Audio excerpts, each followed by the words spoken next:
जय श्री कृष्णा। मैं आचार्य ज्योति स्वागत करती हूँ आप सभी का वैदिक एस्ट्रो केंद्र में।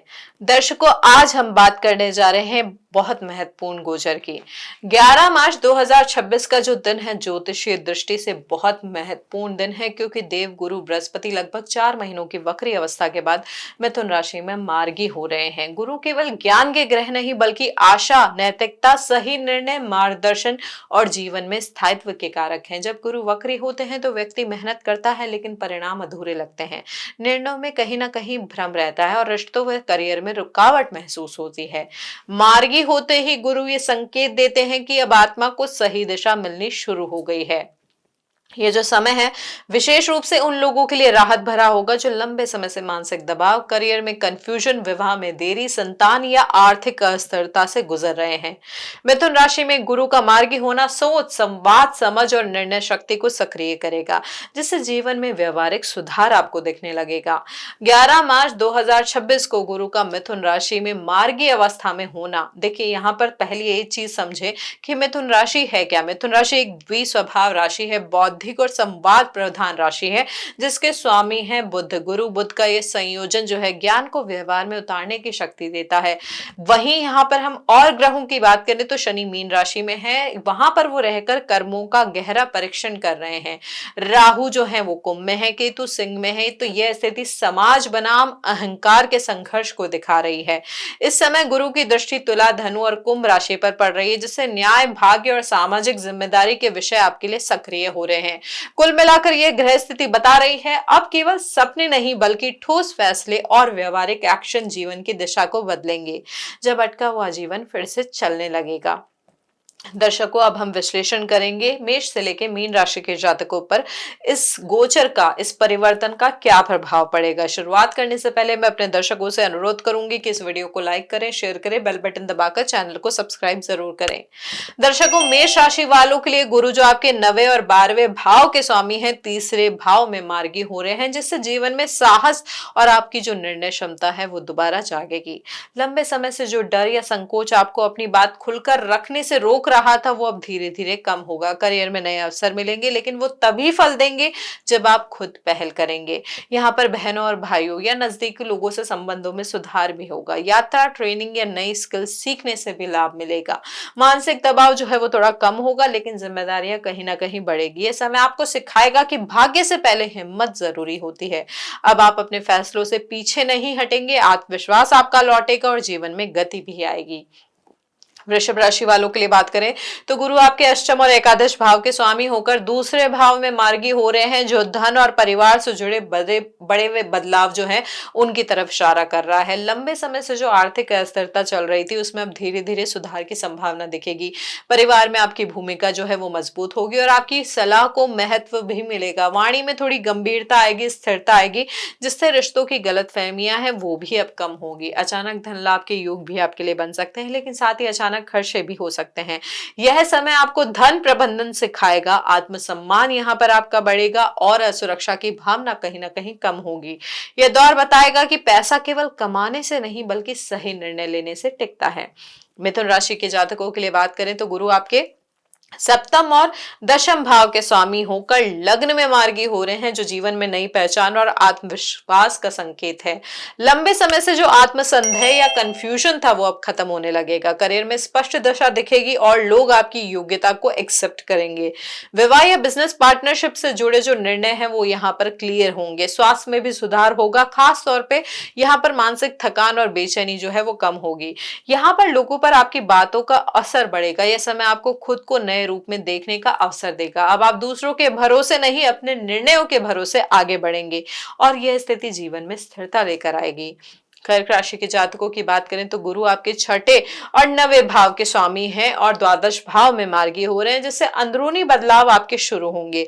लंबे समय से जो मानसिक चिंता, डर या भावनात्मक बोझ था वो अब धीरे धीरे हल्का होगा। खर्च यहाँ पर बढ़ सकते हैं, लेकिन यह खर्च किसी जरूरी कारण से होगा।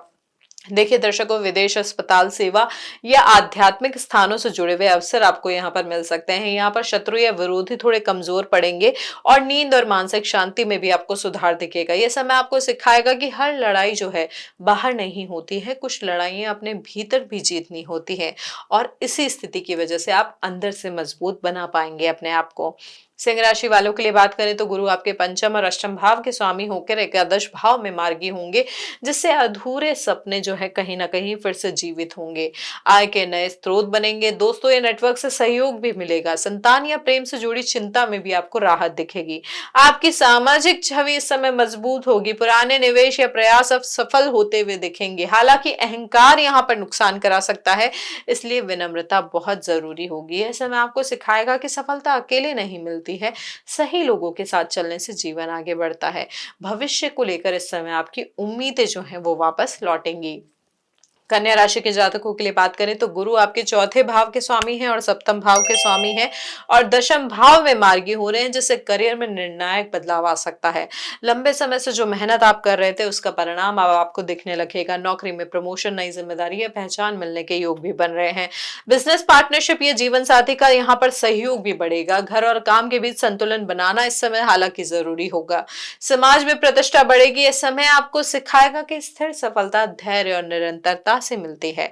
आत्मविश्वास भी आपका यहाँ पर कहीं ना कहीं मजबूत होगा। तुला राशि वालों के लिए बात करें तो गुरु आपके तीसरे और छठे भाव के स्वामी होकर नवम भाव में मार्गी हो रहे हैं, जिससे भाग्य धीरे धीरे सक्रिय होगा। रुके हुए काम यहाँ पर बनने लगेंगे, लेकिन मेहनत की परीक्षा कहीं ना कहीं बनी रहेगी। कोर्ट कचहरी या प्रतियोगिता से जुड़े मामलों में भी आपको राहत दिखेगी। पिता, गुरु या वरिष्ठ व्यक्ति से मार्गदर्शन भी मिलेगा। यहाँ पर धार्मिक कार्य की संभावना भी आपके लिए बढ़ रही है। कहीं ना कहीं ये सारी स्थिति आपके आत्मविश्वास को बढ़ाएगी। जीवन के प्रति दृष्टिकोण भी आपका यहाँ पर बदलेगा। यह समय आपको सिखाएगा कि भाग्य उन्हीं का साथ देता है जो संघर्ष से नहीं डरते हैं। अब आप खुद पर ज्यादा भरोसा करने लगेंगे।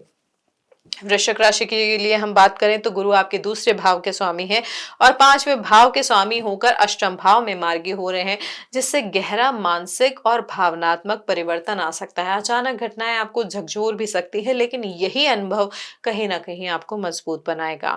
धन और संतान से जुड़े मामलों में सच्चाई सामने आएगी। रिसर्च, हीलिंग या गूढ़ विषयों में सफलता मिल सकती है। पुराने जो डर थे वो कहीं ना कहीं टूटेंगे। ये समय आपको सिखाएगा कि परिवर्तन से भागना नहीं होता है, बल्कि उसे अपनी शक्ति बनाना होता है। अंदर से आप पूरी तरीके से यहाँ पर ट्रांसफॉर्म होते हुए लगेंगे। तो ये बेसिकली आपके लिए ट्रांसफॉर्मिंग फेज है। धनु राशि के जातकों के लिए बात करें तो गुरु जो है आपके लग्नेश है और चतुर्थ भाव के स्वामी है और सप्तम भाव में मार्गी होंगे, जिससे रिश्तों और साझेदारी में स्पष्टता आपको दिखेगी। चाहे विवाह की बात करें या बिजनेस पार्टनरशिप की बात करें, तो जो पुरानी गलतफहमियां थी वो वहां पर दूर होगी। जीवन साथी का सहयोग यहाँ पर बढ़ेगा। कानूनी मामलों में भी आपको राहत मिल सकती है। अहंकार से लेकिन यहाँ पर दूर रहना जरूरी होगा।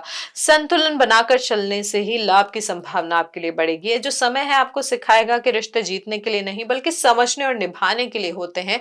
यहाँ पर कहीं ना कहीं आपकी भावनात्मक स्थिरता भी बढ़ेगी, तो यह चीज आपके लिए बहुत अच्छी रहेगी इस समय। मकर राशि के जातकों के लिए बात करें तो गुरु आपके तीसरे और द्वादश भाव के स्वामी होकर छठे भाव में मार्गी होंगे, जिससे मेहनत और स्वास्थ्य से जुड़े मामलों में सुधार होगा। नौकरी में बदलाव या स्थिरता भी आपको देखने को मिल सकती है। शत्रु कमजोर होंगे, पुराने रोगों से राहत भी मिल सकती है। यहाँ पर कर्ज और जो कुछ विवाद थे वो भी सुलझने का योग आपके लिए बन रहा है। लेकिन यहाँ पर ध्यान रखें कि अनुशासन और नियमित दिनचर्या बहुत इंपॉर्टेंट होगी। वो आपके लाभ को बढ़ा सकती है और कम भी कर सकती है। यह समय आपको सिखाएगा कि सफलता किसी एक दिन में नहीं मिलती है। रोज की छोटी आदतें ही बड़ा बदलाव लेकर आती है। अब कुंभ राशि के जातकों की बात करें तो गुरु आपके दूसरे और एकादश भाव के स्वामी होकर पंचम भाव में मार्गी होंगे, जिससे आपकी क्रिएटिविटी वापस आएगी। आपका प्लेजर, आपका आनंद वापस आएगा। आय के नए अवसर भी यहाँ पर आपको खुलते हुए दिख सकते हैं। पढ़ाई, प्रतियोगिता और क्रिएटिव फील्ड में भी आपको सफलता मिल सकती है। प्रेम संबंधों में भी कहीं ना कहीं यहाँ पे आपको क्लैरिटी मिलेगी। संतान से जुड़ा हुआ सुख भी मिल सकता है। कहीं ना कहीं जो मन अशांत था वो अब थोड़ा प्रसन्न होने का प्रयास यहाँ पर आपको दिखेगा। भविष्य को लेकर लेकर यहाँ पर भरोसा भी आपका बढ़ेगा। यह जो समय है आपको सिखाएगा कि जब आप अंतर से खुश होते हैं तो भाग्य भी कहीं ना कहीं साथ देता है। मीन राशि के जातकों के लिए गुरु आपके लग्नेश है और दशम भाव के स्वामी हैं और चौथे भाव में मार्गी हो रहे हैं, जिससे घर, परिवार और मानसिक शांति में आपको सुधार होता हुआ दिखेगा। प्रॉपर्टी या वाहन से जुड़े हुए योग आपके लिए यहाँ पर बन सकते हैं। माँ के स्वास्थ्य में भी सुधार की संभावना यहाँ पर दिख रही है। करियर और निजी जीवन में संतुलन आएगा, जो पहले कहीं ना कहीं डिसबैलेंस था। यहाँ पर जो अंदरूनी बेचैनी थी, जो बहुत पहले आपको परेशान कर रही थी, समझ में नहीं आ रहा था क्या करना है क्या नहीं करना, वो यहाँ पर अब कम होगा। साथ ही साथ आपके लिए यहाँ पर स्थान परिवर्तन के योग भी बन रहे हैं। बेसिकली समझिए कि समय आपको सिखाएगा, जब जड़ें मजबूत होती है तभी जीवन स्थिर लगता है। मन को यहाँ पर सुकून मिलेगा और भविष्य को लेकर कहीं ना कहीं भरोसा बढ़ेगा। तो दर्शकों, ये है हमारा विश्लेषण मेष से लेके मीन राशि के जातकों के लिए। अब यहाँ पर जैसा हम आपको हर बार बताते हैं, ये समझना बहुत आवश्यक है कि गुरु की स्थिति जन्मकालीन कुंडली में कैसी है। हम जो ये विवेचन करते हैं, विश्लेषण करते हैं, ये गोचर के आधार पे करते हैं। अगर जन्मकालीन कुंडली में ग्रहों की स्थिति अच्छी है, गुरु मार्गी है, गुरु वक्री है, गुरु शुभ ग्रहों से दृष्ट है, तो यहाँ पर ये परिणाम आपके लिए और संतुलित हो जाते हैं। वहीं अगर पाप ग्रहों से दृष्ट है, अवस्था अच्छी नहीं है, तो कहीं ना कहीं ये आपको और ज्यादा प्रभावित कर सकता है जो ये स्थिति है। तो यहाँ पर यह ध्यान रखें, जो भी उपाय कर रहे हैं पूरे ग्रैटिट्यूड के साथ करें, पूरे श्रद्धा भाव से करें। जितनी श्रद्धा भाव से ये आप उपाय करेंगे, जितना रेगुलर ये आप उपाय करेंगे, उतना ही ग्रहों का प्रभाव आपके लिए संतुलित होगा। गुरु मार्गी की अवस्था के लिए सबसे पहले उपाय की अगर मैं बात करूं तो आप क्या कर सकते हैं, हर गुरुवार को पीले वस्त्रों का दान कर सकते हैं मंदिर में। साथ ही साथ आप ओम ब्रह्म बृहस्पते नमः इस मंत्र का 108 बार जाप कर सकते हैं। पीले वस्त्रों के दान के अलावा आप चने दाल का दान भी कर सकते हैं, हल्दी, पीले फल या गुड़ का दान भी कर सकते हैं। अपने गुरु, पिता या वरिष्ठों का आशीर्वाद जरूर लें। और यहाँ पर इंपॉर्टेंट एक चीज जो होती है, झूठे या गलत वादे, इन चीजों से बचे। साथ ही साथ वाणी जो है उसको कटु ना बनाए, कटु वाणी से इस समय बचें। अहंकार को अपने त्यागे और जो सलाह है, यानी अगर आपको कुछ कोई एडवाइस कर रहा है तो एटलीस्ट उसको शांत मन से सुनने का प्रयास करें। साथ ही साथ वास्तु के अनुसार मैं अगर बताऊं तो इस समय कोशिश करें कि आपके घर का ईशान कोण है वो क्लीन हो, वहां पे कोई पुरानी चीज नहीं हो, जंग लगी हुई चीज ना हो, वहां पे गहरे कलर वाली चीजें ना हो। और वहां पर देखिए ये चीज सबसे महत्वपूर्ण है कि जो भी चीजें वहां पर रखी हुई हैं वो व्यवस्थित तरीके से रखी हुई है। यहाँ पर एक और चीज जो महत्वपूर्ण है कि गलत संगति से यहाँ पर दूरी बनाए रखने का प्रयास करें, सही मार्ग को चुने। ये जो उपाय हैं, देखिए हमने आपको जाप के उपाय बताए, दान के उपाय बताए और प्रैक्टिकल लाइफ के उपाय बताए और वास्तु के उपाय भी बताए हैं। इन उपायों को समग्र रूप से करने से गुरु की कृपा को सक्रिय आप कर सकते हैं, जो आपकी निर्णय शक्ति को बढ़ाएंगे, स्थिरता देंगे और आपको प्रगति भी दिलाएंगे। देखिए दर्शकों, गुरु का मार्गी होना ये बताता है कि अब जीवन में केवल इंतजार नहीं, सही सोच और सही निर्णय बहुत जरूरी है।